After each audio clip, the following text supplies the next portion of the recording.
I'm hot off a morning run with Anne Haug. We're about to head out on the bikes, but before we do, she's given me the opportunity to look through her bike ahead of the Ironman World Championships here in Nice with some pretty exciting customizations and prototypes.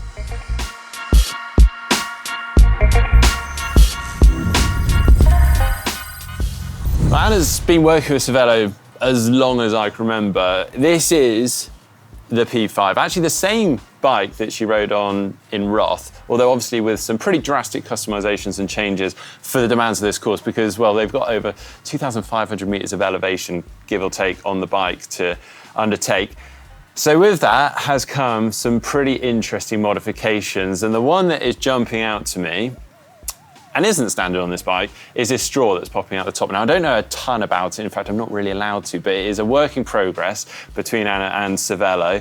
And that, I can only assume, is feeding down into this speed fill bottle. And actually, interestingly here, this is something that Anna's requested herself in terms of just trying to lower that center of mass. She just, with the demands, as I say, of the course going downhill, the technical sections, having all that weight over the front end could just make that really twitchy. So yeah, I think we'll just have to watch this space with regards to this little customization and prototype going on. In terms of that weight, we've got the DT Swiss Arc 1100 wheel set on here, quite a shallow front wheel, 50 mil, obviously keeping that weight down, and also just to make it that a little bit more agile on the descent. We have got the disc wheel though, because there are still some significant flat sections of the course where the aerodynamics really comes into play. On those, we've got some Schwalbe, I believe, prototype tyres on both the front and the rear, both 28 mil. They are tubes, just using the TPU tubes in there. I believe they've got that aerotherm technology in them that Schwalbe are recently renowned for. Beyond that, I don't know a ton about them. And again, pressures, they've been a little bit cryptic. It'll be somewhere between 60 to 70 PSI.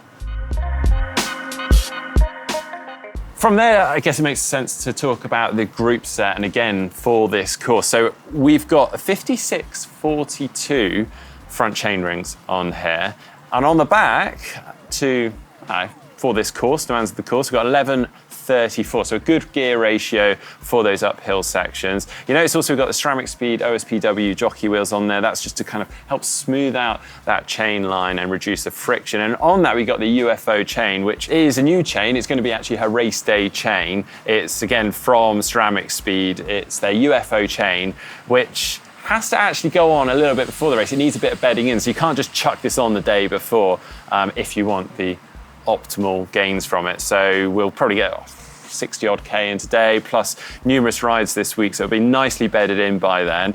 Also, whilst we're here, some pretty short cranks here, 155, which makes a lot of sense really. And on the end of those, we've got the Speedplay aero pedals.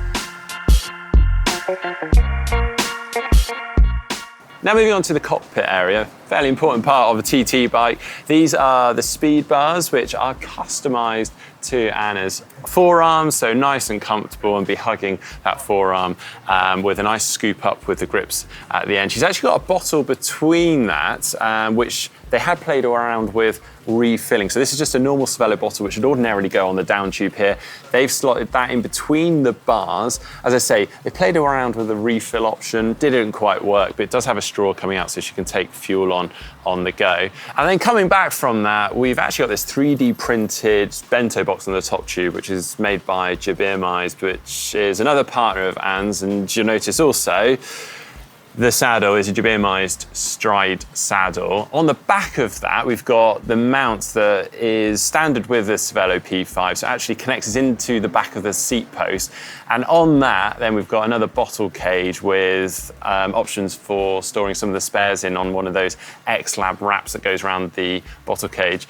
One final thing that I only just noticed actually, and I've never seen before, so I'd love to hear if anyone knows a little bit more on this.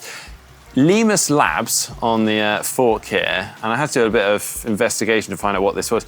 It's these little pads that kind of go on the forks here, and apparently it's to dampen the static energy coming up through the bike and the feedback to that rider. Interesting. I don't know a lot about that, so yeah, if you know, let us know in the comment section down below. But yeah, what an amazing bike. really interesting to see the attention to detail that's gone into this. If you've enjoyed today's video and you like this bike, give it a thumbs up, give it a like, and yeah, all the best to Anna for the weekend. I've just got a 3-hour ride to do with her now. Wish me luck.